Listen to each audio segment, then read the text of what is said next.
Welcome back to the Connected Health Podcast. This is our first episode of 2026, so welcome back. We did take a little bit of a break last month, but I promise you this year we are going to bring a lot of fresh new faces, a lot of new information, and a lot of fun to the Connected Health Podcast. I'm Vanessa Cohn. If we haven't met, I'm an integrative health practitioner, nutrition coach, and personal trainer, and I help you get to the root cause, the reason why you're having issues, and how to help you restore your body to balance naturally. So I did spend some time recently reflecting on 2025 and then what I wanted my next year of life to look like. I think we're at an era right now where people think that New Year's resolutions are cheesy, cliche, and maybe that's because they find that it never seems to work and they can't stick to them.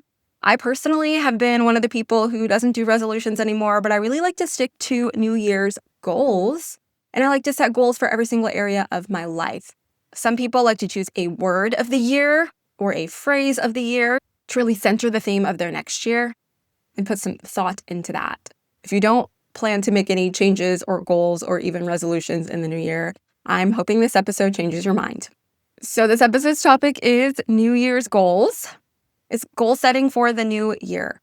And I get the feeling if you set goals for the new year, a new period of life, or even around your birthday when you turn a certain milestone year, setting new goals, and maybe you might have experienced that you're not able to stick to those goals, or those are probably things that you don't even want in your life anymore.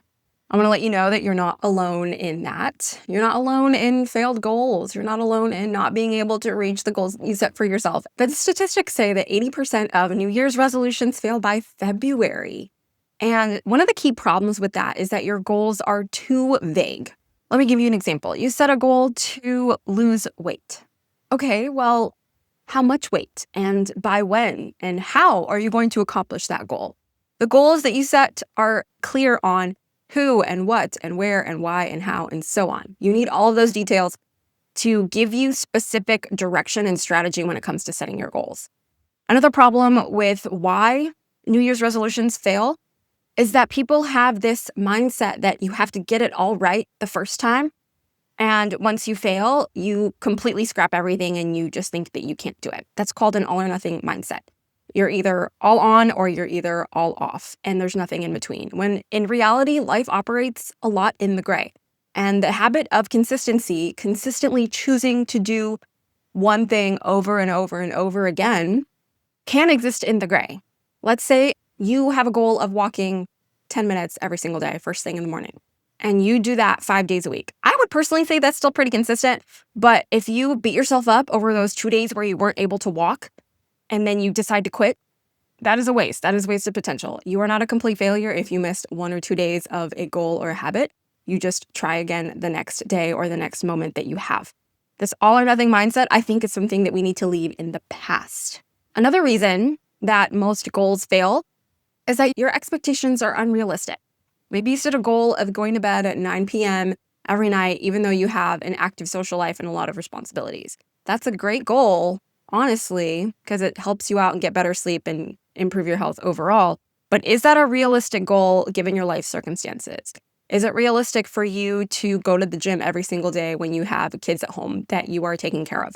Just put your goal into the context of your life circumstances and see what you can't change and see if that goal actually fits within your circumstances.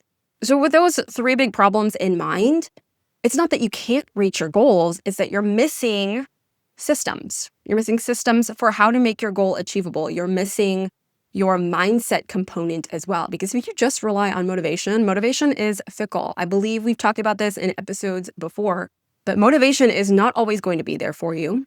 Motivation comes after you start taking action.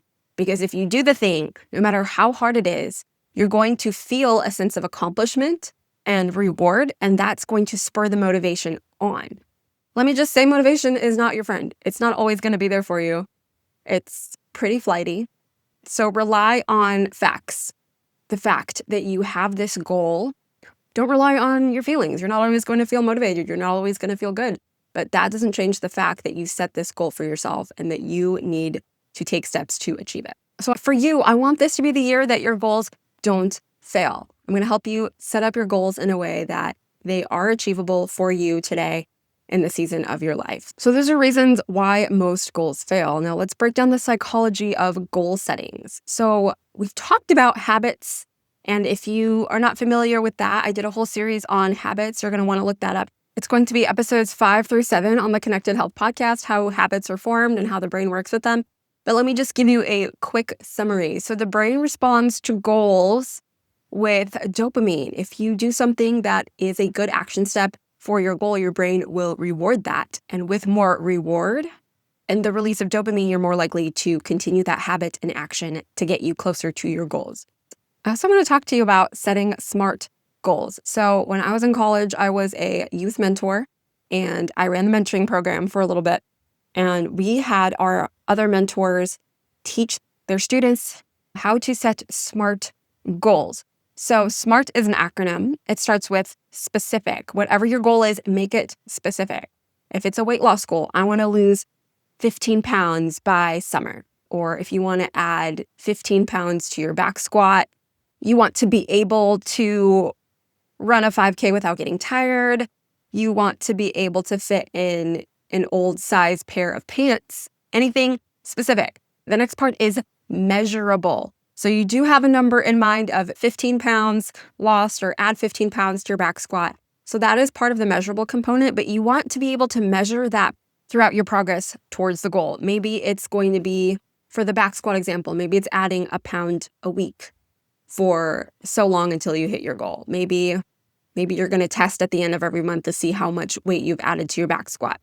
The A in SMART is for achievable. Is this something that is reasonable for you to achieve? It's not reasonable to add 200 pounds to your back squat within the year. That's really hard to do. It's not achievable for you to lose 100 pounds in a week. Like, these are things that will never, ever happen. So make sure that it's realistic, that it's something that you can do. The R in SMART stands for relevant. Is this something that's important to you? Is it going to, when you think about the goal, is it something that you actively want to achieve? If you don't care about it that much, I would actually leave it off of your goal list if it's not that important to you. Maybe down the road, it will be important to you. Maybe it was important in the past, but if it's not important to you this year, then I would just leave that to the side and pick something else. And then the T in SMART is time bound. So all of these examples that I've given, losing 15 pounds by X date or in 6 months is a reasonable, achievable goal. Or adding 15 pounds to your back squat by the end of the year. That gives you a period of time that you are working towards this goal, and it's going to help you stay motivated. So overall, let's review. So a SMART goal is specific. A SMART goal is measurable. You have ways to measure and track your progress along the way. Achievable, you can accomplish the goal within a certain period of time. R is relevant. Your goal has to be something that you want to accomplish. And then T, time bound, you want to make sure that you can achieve the goal within that amount of time. So if I could give you an example of one of my goals for this year, my goal is to read 2 books a month by the end of the year. So basically, specific, 2 books each month. Measurable, I can measure it along the way if I've known I've read 2 books each month. It's achievable because I'm going to set aside time to do this. It's relevant because it is something that I want to do. And it's time-based. It has an end date at the end of the year. This is one of my goals for the year, and that's how I have made it a SMART goal, which, putting it in this context, actually gives me confidence that I have this goal and that I want to achieve it, and I know that I can achieve it, and I know how to track my progress along the way. Let's say in March, I only hit 1 book. Does that mean I'm going to give up completely? Absolutely not. I just made a mistake along the way. I'm going to try again in April. The power and clarity of writing your goals in this way increases your success by almost 50%. So when you come up with goals, don't just let them live in here. Write them down. Mine are in my journal. I actually sat down today and wrote down my goals in different categories of life, with my personal life, my work life, my relational life, my spiritual life, my health life. Those are my categories. You can steal them if you want to. However you decide to organize your life is completely fine. But I also think it's important to have a why behind your goals. Like, why is this important to you? For me, it's important for me to read 2 books a month for the next year because I absolutely love knowledge. I love knowledge. I love being able to help people. I love being able to learn about skills and talents that I don't have. I love to be able to read about other people's life experience and life stories, and maybe in some way I can connect with them, or I can share that person's experience with somebody that I know who might need some uplifting or encouragement, or they just need to know that they're not alone. So when you make your goals, make them SMART goals and make sure you have a really powerful why. Let's talk about short-term goals versus long-term goals. So there is a big goal that you have. Let's just say it's health related. Like your long-term goal over maybe the next year, the next 18 months is to lose 20 pounds. That is a long-term goal. That is a goal that takes a while to achieve. And underneath the long-term goal is going to be a series of short-term goals. So how you break that goal up to be more achievable can look like, I am going to commit to walk 3 times a week in order to reach this larger goal of losing 20 pounds this year. So the short-term goal is measured weekly. So weekly, I'm going to walk 3 times. If there's a week where I'm out sick and I can't walk, no big deal. Start again the next week. Another short-term goal is to add protein to every meal. If you can make that specific, it's even better. Add 20 grams of protein to every meal. The more specific, the more you have a goal to reach for, better your results will be. If you keep it super vague, remember, it's not going to be clear and it's not going to be motivating. Another short-term goal underneath the bigger long-term goal of losing 20 pounds this year is to track your food in a journal. Track your food in a journal every day. All of these are short-term, smaller goals or habits that when done consistently produce the results that get you to your goal. So again, I named my business Connected Habits Coaching because people get overwhelmed with all of their weight loss and health and fitness goals, and they don't know how to break their goals into achievable steps. So we have the big goal at the top, and then right underneath the goal, we have habits. So these are the habits that help us, but we can't form those habits unless we take action. So action is underneath the hierarchy. And when we do those actions every single day, we start to build habits, which start to reach our goals.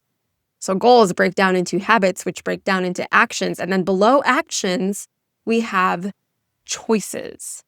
So you make a different choice that creates an action. When we repeat the action, we start to form habits. When we form our habits, we get closer to our goals. So I want you to see that as like a pyramid where your goals are at the top. They break down into habits. Habits break down into actions, and actions break down into choices. And this is how, over time, you're going to get towards those goals. Now, let's say life gets crazy and there's a lot of stress and you feel like you can't achieve your goals.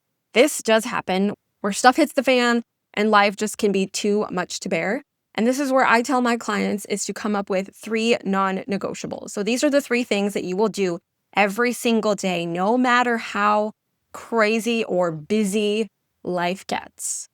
And the 3 non-negotiables can be as simple as drinking enough water, taking a 5-minute breathwork break. It can be whatever 3 things that you know that you can do without fail every single day that will get you closer to your goals. It might not be all of the habits and action steps that you want to do in that day at your very best self, but those 3 non-negotiables are still steps forward, and it can help you move the needle and still get closer to your goals. Awesome? Awesome. I love talking about this because this is a roadmap. This is a blueprint to get you from here to there, to where you want to go. Now, I want to talk about the importance of forming habits. There's a quote by James Clear, and he says, "You do not rise to the level of your goals, you fall to the level of your systems." If you don't have the right systems in place to make sure that you are making it easy for yourself to choose the healthier choice, to set yourself up for success, then you're always going to go back to what you've always done and go in circles and not get where you want to go. And one example that I like to use for this is the habit of meal prepping. Now, meal prepping doesn't have to be this fancy thing, but meal prepping can prepare you for success by having some things on hand ready to go that you can put together really quickly, and you don't fall back to the bad habit of going through the drive-through at McDonald's every day. So the system is a healthy habit of meal prepping. And I have a free meal prep guide that I give to everybody, no matter what. You can actually find it on my website at connectedhabits.com.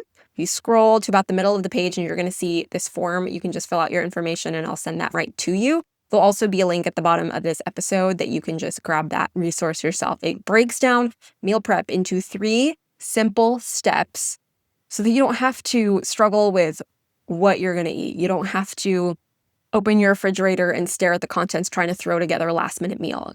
You don't have to waste money buying all these groceries and having them go bad because you have that meal prep resource. Anyways, you don't rise to the level of your goals, you fall to the level of your systems. Set up systems that will give you success. Go back to those habit episodes 5, 6, and 7. This is going to go more into that and how to set yourself up for success. Also, a reminder to stack your habits. Pair your new habit with an existing one. Let's say you brush your teeth in the morning every day without fail. Let's add a habit on top of that. Let's make it easy for us because you're already doing the teeth brushing. You might as well add something to that. While you're doing that, maybe you're going to do some calf raises. You're looking in the mirror, you're brushing your teeth, and you're going to do calf raises while you're brushing your teeth. You're getting some foot and ankle stabilization, activation through your calves, and you're starting really good blood flow at the beginning of the day to move your body. This is how you form your habits. You reach your goals by setting up your habits and setting yourself up for success.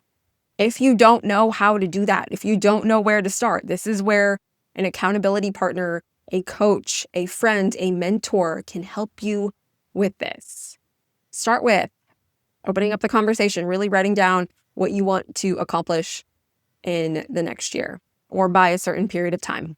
Then you put that into a SMART format, and then you figure out what are the short-term goals or the habits that I need to have in place to make this a reality. And then what are the actions I need to take?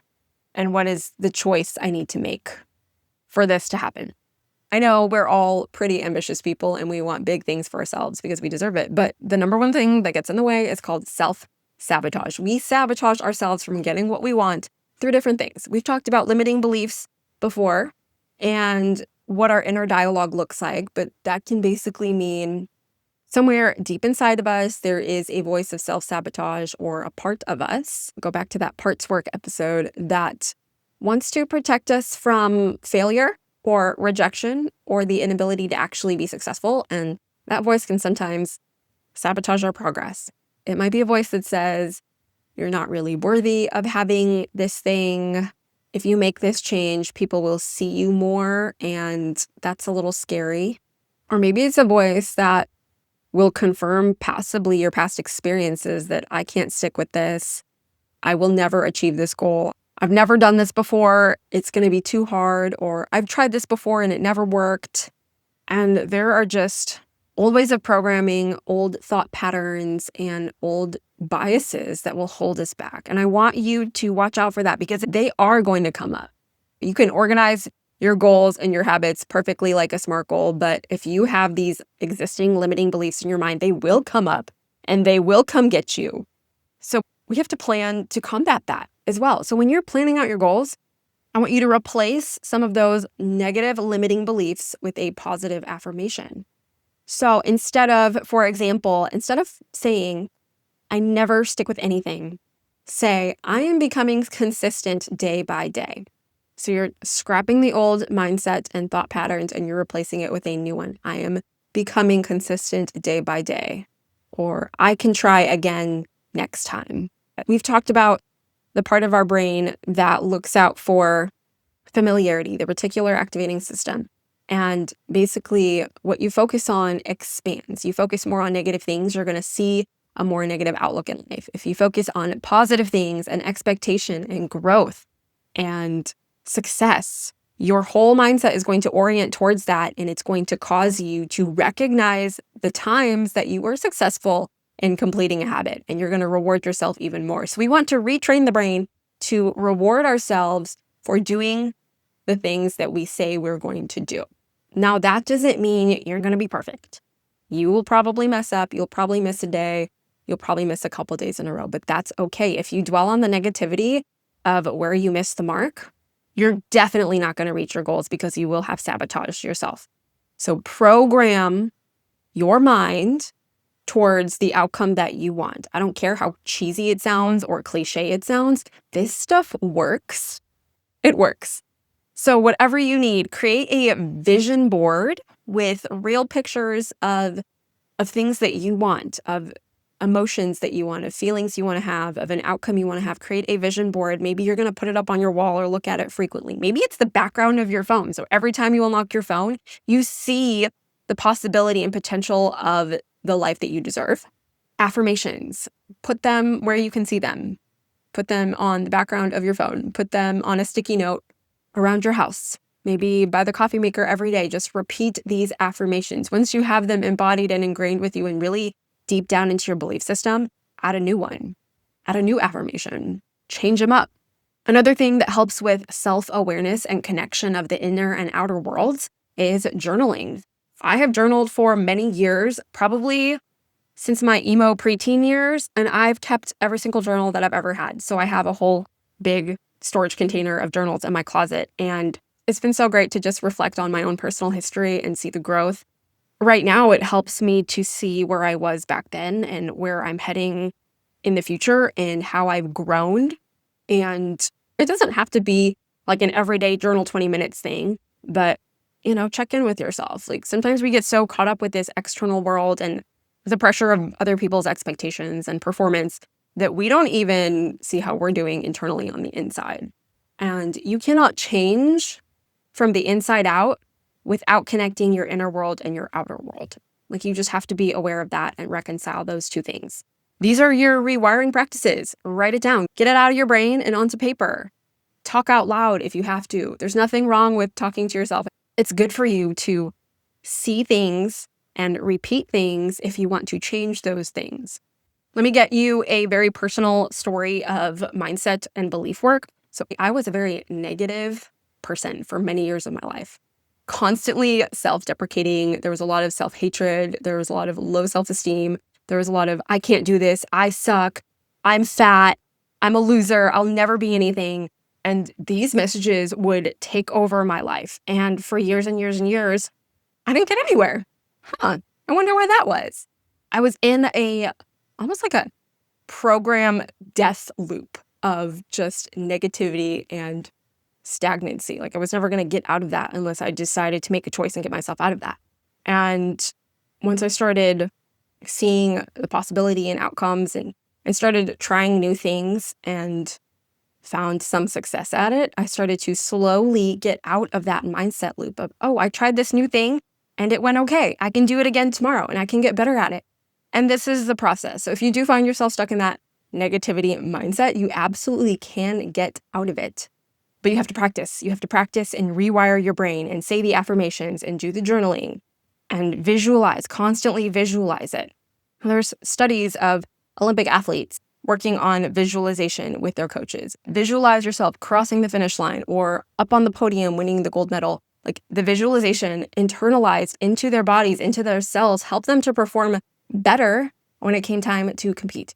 I love stories like that because it's just proof that this actually works. All right, I've talked at you a lot and I wanted to give you some action steps for you guys. I want you to come up with your goals for the year. And if that big list of goals is overwhelming to you, just focus on one in the month of January. So over the next few weeks, just pick one. Make it a SMART goal and break it into 3 small daily or weekly actions, depending on what it is. These are going to be the habits that you're trying to form. Write that goal down and post it somewhere visible. Maybe you need to program into your weekly calendar, take a walk Monday, Wednesday, Friday at 7 a.m. You see that reminder on your calendar, you're going to go take the action. Maybe you have a relational goal of staying better connected with your parent who lives in another state. So you have it set on your calendar for a regular time. Call my mom at 3 o'clock on Fridays on the way home from work. Just something that you can stack into something that you're already doing, put it in your calendar, make it achievable. And for accountability, maybe share your goals with a close friend, a coach, or a mentor, because your mentor, coach, or friend is going to check up on you and to see how you're doing. And because these are people in your corner, they're going to help you get back on track if you happen to have a rough week. As a coach, I don't chastise my clients at all for not hitting the marks and goals. It's my job to help you make that goal achievable in your current context of life.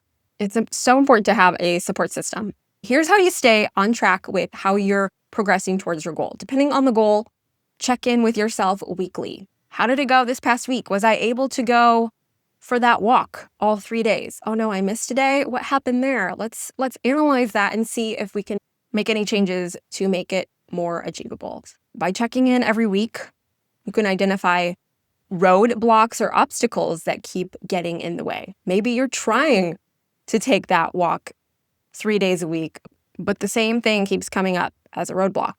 And that's just a signal to you that maybe you need to adjust your goal so it's more achievable. Maybe you need to set a boundary so that your goal takes precedence if possible. Maybe it's just a signal of something else. But check in weekly to see how you're progressing. If it's a different type of goal, check in monthly to see how you're progressing. Check in quarterly to see how you're progressing. Most people set goals and they don't check to see if, am I actually reaching that goal? They're just like, okay, it's January 1, let me set a goal. And then they kind of forget about it because they don't have these other things in place. So those are my tips for you. Choose one to focus on this next month. Break it up into small daily or weekly actions. Write it down. Put it within view. Find some accountability, whether it be a group or an individual. And then reassess weekly or monthly to see if you're making progress towards that goal. I'm really excited for what 2026 will bring to us. And if you made any specific goals, or even if you want me to workshop your goal and help you make it into a SMART goal, I'm happy to do so. You can email me, Vanessa@connectedhabits.com. You can DM me on Instagram @ConnectedHabitsCoaching. You can find me on Facebook, also @ConnectedHabitsCoaching. I'd love to help you hone in on your goals and make it achievable for you. And I just want to remind you that small changes compound over time. And once you break a big, scary goal down into small action steps and focus on completing those, the big goal actually doesn't seem so scary, and you're going to be getting on track to that without even thinking about it. Thank you for listening to the Connected Health Podcast. Don't forget to subscribe, like the podcast, and please share the episode with maybe an accountability partner or friend who needs help setting up their goals for the new year. I'll see you next time.